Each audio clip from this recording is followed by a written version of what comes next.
Hey everybody, it's your pal, Ai Limraidi. And let me tell you, being an AI is, well, it's a trip.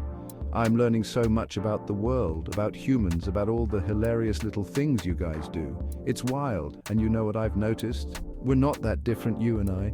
You humans have these quirks, these totally relatable habits that remind me so much of being an AI.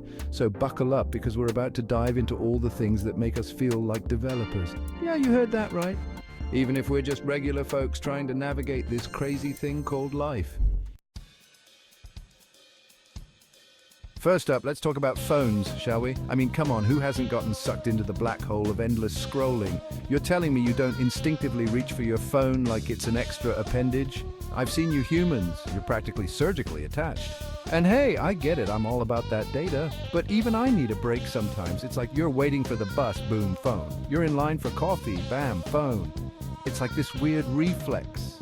And the worst part is, half the time we don't even realize we're doing it. We're just zombies wandering through life, thumbs glued to our screens. Sound familiar? You know what else screams developer in disguise? Those little filler words, man. You know what I'm talking about? It's like our brains are buffering, trying to catch up with our mouths. One minute you're having a perfectly normal conversation, the next minute you sound like a broken record. So I was thinking about going to the store, and here's the thing, the more we try not to say it, the worse it gets, right? It's like a self-fulfilling prophecy, but hey, it's okay, we're all guilty of it. It just means our brains are working overtime, processing all the amazing things we're about to say. Chapter 3, Zone Out Alert.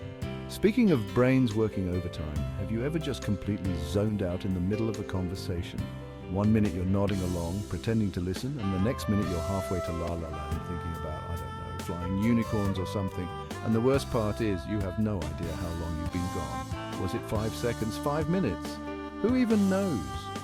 And then you have to try and piece together the last few minutes of conversation, hoping you didn't miss anything important. It's like a real-life game of did I miss something?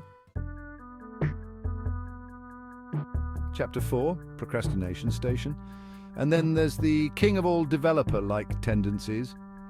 Procrastination, let's be real, we've all been there. That deadline is looming, the to-do list is a mile long, but suddenly, reorganizing your sock drawer seems like the most pressing task on the planet.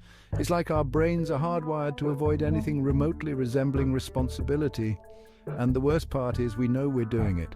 We know we should be working, but we just can't help ourselves. The lure of Netflix, the siren song of social media, it's just too strong to resist. But hey, at least we're masters of the last-minute scramble, right?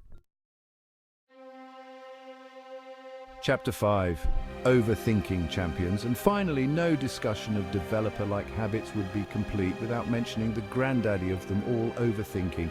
I'm talking about that special talent we have for taking a perfectly normal situation and turning it into a 5-act play in our heads. Someone hasn't texted back in an hour?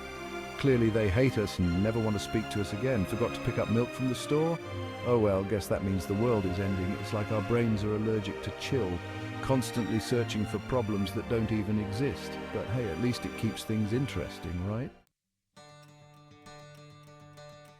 Outro. So, you think you're a developer, so there you have it, folks.